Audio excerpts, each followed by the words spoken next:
really important as Indigenous people that we are going to be authors of our own story. And this is my story about creating something that's going to add to Haida tradition for years to come.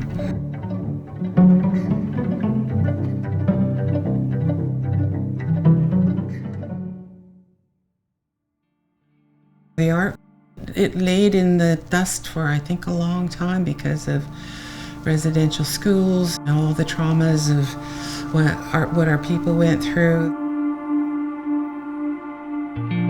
Until Bill Reed came along, until other masters came along, dusting the cobwebs off of it, so to speak.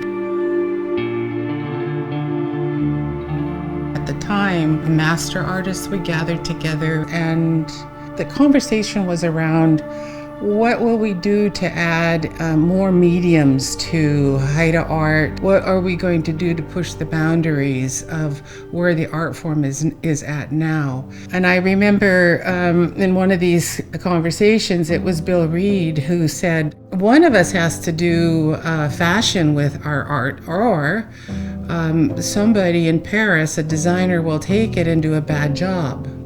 This was almost 40 years ago when we were having these discussions. It was 40 years ago. Yeah, 1983. I was really excited, and I literally dreamt about it, because at the time we were honoring our past by doing the art and the best we knew how traditionally. But the art form was going to evolve, and I didn't know it at the time, but I was at the helm of that era.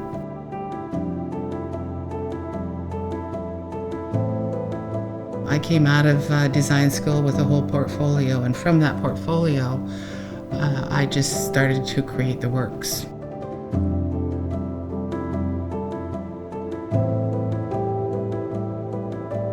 I was wearing one of the first pieces I made out of design school to a potlatch in Skidegate, and we were standing in the hallway in the bathroom lineup, and Betty Richardson, a dear elder from Skidegate, she said, "Dorothy, where did you get that outfit? It's just beautiful." I said, "Oh, I made it." And she said, "That's what I want to wear to these feasts, something like that, because I'm so tired of having to sit for hours in a heavy blanket."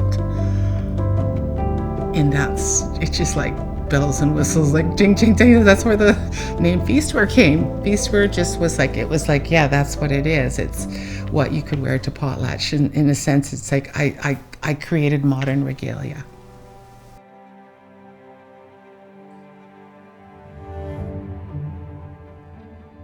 And then I just sort of kept working at and designing new things, accessing new processes of how to put art onto fabric.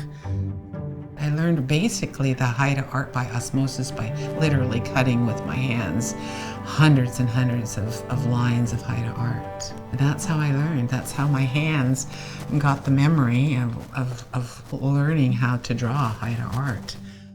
A few years later, I started to draw my own designs onto clothing. That was the formative years of Feastwear.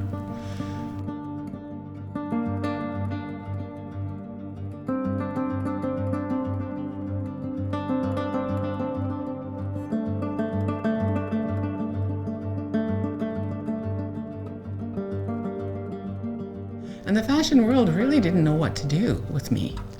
You know, when I broke out with this, was I art? Was I ceremony? Was I fashion? They didn't know what to do with me. I really had to make my own way, establishing my own rules and my own sort of place in the industry or the fashion world.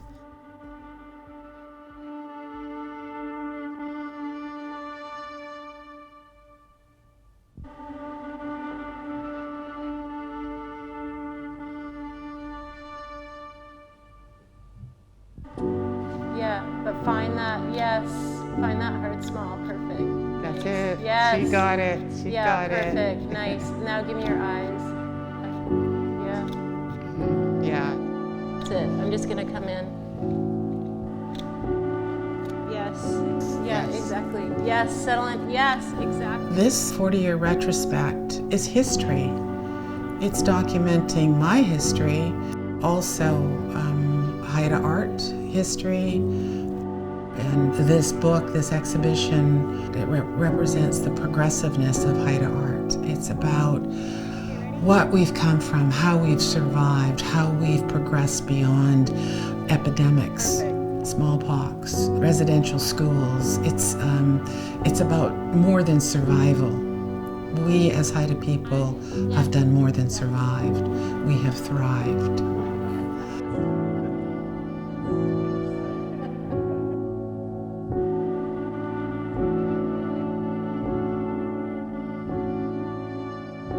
Chose to do my photo shoots on Haida Gwaii because that's where all my inspiration comes from. The art, the people, the landscape, the stories, the legends.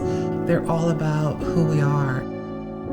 And to photograph them up on Haida Gwaii, on Haida models, Haida elders, and shoot it up on the beaches, in the museum, amongst the totem poles, the longhouses. It was a pivotal moment for me.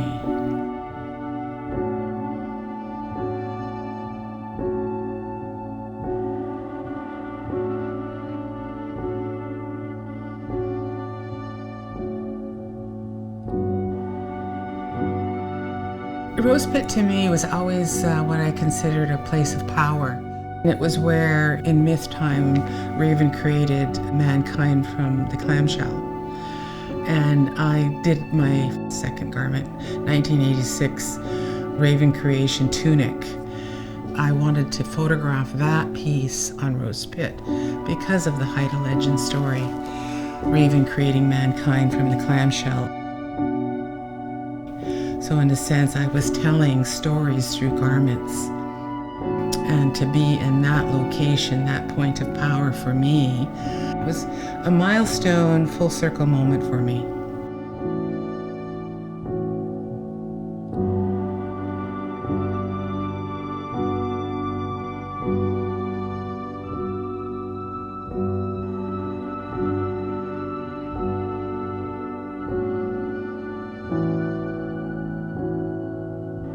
I asked an elder when I first started, what is that word for transformation? What is that word for respect?